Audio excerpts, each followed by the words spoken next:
नमस्कार दोस्तों, स्मृति coaching classes और लर्न विद रजनी में आप सबका स्वागत है।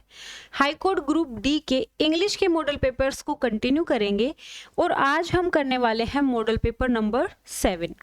अगर आप इस वैकेंसी के एस्पायरेंट्स हैं, पूरी प्लेलिस्ट देखें, ठीक है। हाईकोर्ट ग्रुप डी के मॉडल पेपर्स की हमने प्लेलिस्ट अलग से बना रखी है और high court group D English classes की जो प्लेलिस्ट है वो अलग है।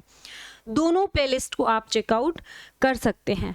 अगर आप इस भर्ती का डेडिकेटेड बैच लेना चाहते हैं, स्मृति कोचिंग क्लासेस के हमारे एप्लीकेशन पर न्यायदीप बैच को आप ज्वाइन कर सकते हैं, जिसमें हम हिंदी, इंग्लिश और जीके तीनों सब्जेक्ट्स को हमने कंप्लीट करवाया है। तीनों सब्जेक्ट्स को बहुत ही शानदार और अच्छे से नोट्स के माध्यम से आपका कोर्स पूरा करवाया गया है। अब शुरू करते हैं हमारा आज का मॉडल पेपर। आप सब लोगों को पता है, मॉडल पेपर देने के बाद आपको अपना स्कोर बताना है, 10 में से कितने क्वेश्चन सही होते हैं, ठीक है। चलिए शुरू करेंगे। Identify the error. एरर को आइडेंटिफाई करो। I have been living in Delhi since 5 years। I have been living सही लग रहा है, प्रेजेंट परफेक्ट कॉन्टिन्यूस टेंस है। इन दिल्ली भी सही है। Since 5 years, 5 years period of time है, तो सिंस नहीं आना चाहिए, 4 आना चाहिए। एरर कहाँ है? D option. सेंटेंस टाइप बताना है कि ये जो वाक्य है वो कैसा वाक्य है। अच्छे से पढ़ो। I went to the store, मैं स्टोर पर गया। एंड और आई बोट सम मिल्क, और मैंने कुछ मिल्क खरीदा। देखो, ये सेंटेंस अलग है, ये सेंटेंस अलग है। दो अलग अलग सेंटेंस को एंड कंजंक्शन से जोड़ा है, पहली बात। दूसरी बात ये कि ये जो सेंटेंस हैं वो एक दूसरे से जुड़े हुए हैं, एक दूसरे से लिंक्ड हैं। तो कौन सा सेंटेंस है? कंपाउंड सेंटेंस है, सी ऑप्शन। अगर आप डेली इस तरह के मॉडल पेपर्स कर लोगे और इंग्लिश के लिए रोज 10 मिनट निकाल लोगे, एग्जाम तक आपकी तैयारी जो है वो चरम पर होगी। This is blank of the 2 options. तो बेस्ट, आपको पता होगा कि भाई द जो आर्टिकल है वो सुपरलेटिव डिग्री के लिए यूज किया जाता है। एग्जामिनर ने आपको गुमराह करने के लिए ए नंबर पर सुपरलेटिव डिग्री लगा दी। बच्चा क्या करेगा? देखते ही सीधा ए पे टिक कर लेगा। नहीं, द के साथ अगर ऑफ का यूज हुआ है तो हमें क्या करना है? दो में से किसी एक को चूज करने की बात हो तो वहां हम द के कंपैरेटिव डिग्री के साथ द आर्टिकल का यूज करेंगे, तो द बेटर आएगा ना। 2 ऑप्शन में से एक की बात है, the better of. What is the feminine gender of Colt? Colt होता है घोड़े का बच्चा। घोड़े का बच्चा कोल्ट होता है। इसका फेमिनिन क्या होगा? फिल्ली। इसका फेमिनिन होगा फिल्ली, ठीक है। छोटी घोड़ी, छोटी घोड़ी, घोड़ी की जो बच्ची होगी ना उसको फिल्ली कहेंगे। मेयर होता है घोड़ी, जो बड़ी घोड़ी होती है उसको मेयर कहते हैं और घोड़े को हॉर्स कहते हैं। लेकिन इनके बच्चों को अगर नर है तो कोल्ट, अगर मादा है तो फिल्ली। यू क्या होती है बताओ? EWE। यू होता है मादा भेड़ और डो होता है हिरण या खरगोश, ठीक है, मादा हिरण या खरगोश। बी ऑप्शन हो जाएगा। अगला क्वेश्चन बहुत ही अच्छा है। A government by the wealthy class. 1 word substitution से क्वेश्चन लिया गया है। वेल्दी क्लास के द्वारा सरकार चलाई जाना, उसको क्या कहेंगे? डेमोक्रेसी तो नहीं होगा।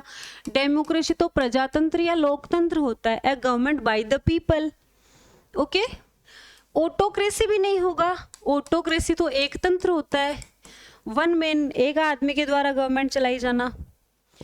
एरिस्टोक्रेसी भी नहीं होगा। एरिस्टोक्रेसी होता है नोबल या इलाइट क्लास के द्वारा गवर्नमेंट चलाना। तो वेल्दी लोगों के द्वारा जो गवर्नमेंट चलाई जाती है उसको प्लूटोक्रेसी कहते हैं। क्या कहते हैं जी? प्लूटोक्रेसी। नेक्स्ट क्वेश्चन सिनोनिम से लिया है, अब्सटेन। अब्सटेन वर्ड दे दिया, आपको उसका सिनोनिम बताना है। रिफ्रेन, इंडल्ज, परस्यू और एक्सेप्ट। एक्सेप्ट होता है स्वीकार करना याद भी करते जाओ साथ साथ।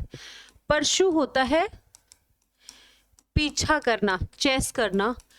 इंडल्स होता है बिजी रहना, और अब्सटेन यानी रिफ्रेन, बच के रहना। ठीक है, abstain. Next question, look at those dark clouds, उन काले बादलों को देखो। It blank rain any minute now, कभी भी बारिश हो सकती है। काले बादलों को देखो, कभी भी बारिश हो सकती है। काले बादल है, इसका मतलब बारिश होने की संभावना कम है या ज़्यादा। जब प्रोबेबिलिटी होती है संभावना, जब किसी चीज़ के होने की प्रोबेबिलिटी या पॉसिबिलिटी ज़्यादा हो तो मे आएगा, और कम हो, रिमोट प्रोबेबिलिटी या रिमोट पॉसिबिलिटी हो तो माइट आएगा। ओके,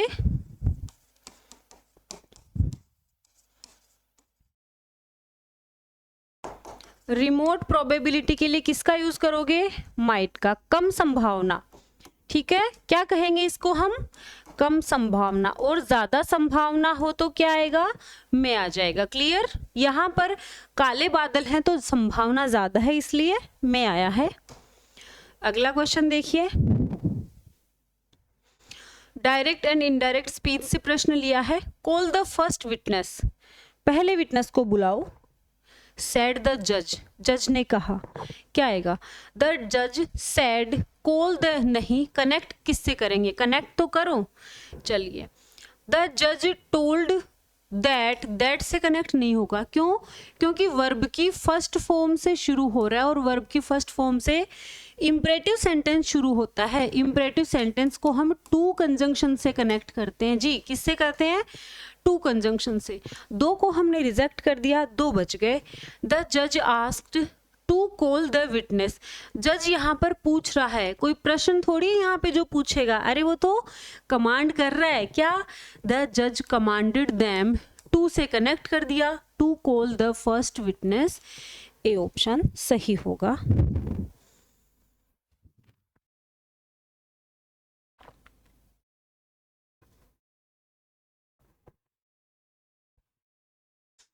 आर्टिकल से क्वेश्चन लिया है।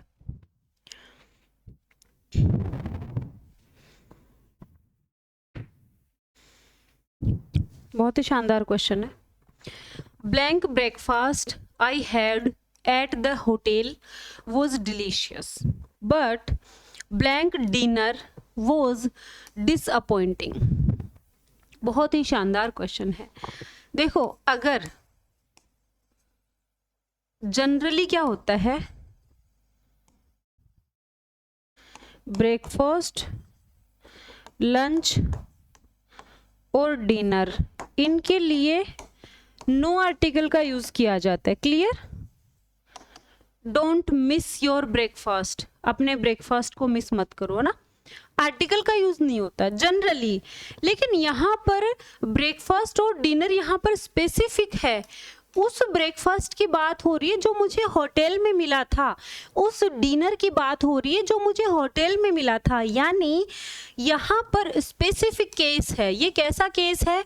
तो बात ऐसी है कि स्पेसिफिक केस में स्पेसिफिक केस में हम द आर्टिकल का यूज करेंगे, but generally breakfast, lunch, dinner या जो मील है, कोई भी मील मान लो, मील यानी भोजन, इनके साथ नो आर्टिकल आएगा। क्या आएगा? The option, B option. आज के मॉडल पेपर का लास्ट क्वेश्चन देखिए।